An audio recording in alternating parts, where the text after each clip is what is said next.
the hell? The thing that's so strange about Cosby, you'd think, well, like, was this really necessary?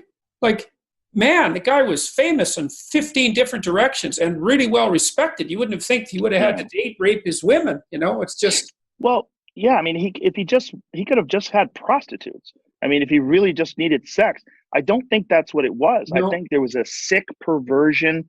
And I think he liked to do that to people. He liked to trick them. I mean, I'm just guessing, right? Well, it has to be something like that because it's so counterproductive and so psychotic. It's psychotic. I mean, I don't understand it. I've tried to sort of imagine what it must have been like to be around in the 50s and the 60s. I think people did that to each other way more often than we'd like to admit.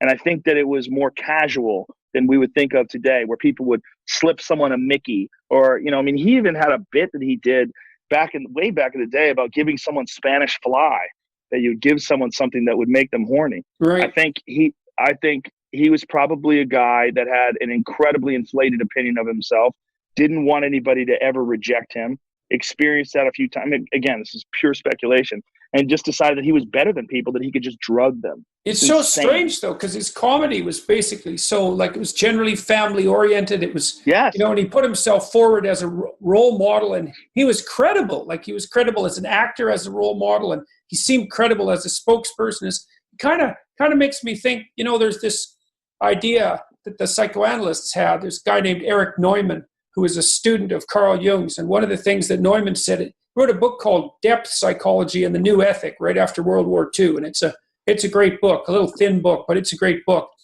And one of the things he says in that book is, don't be better than you are.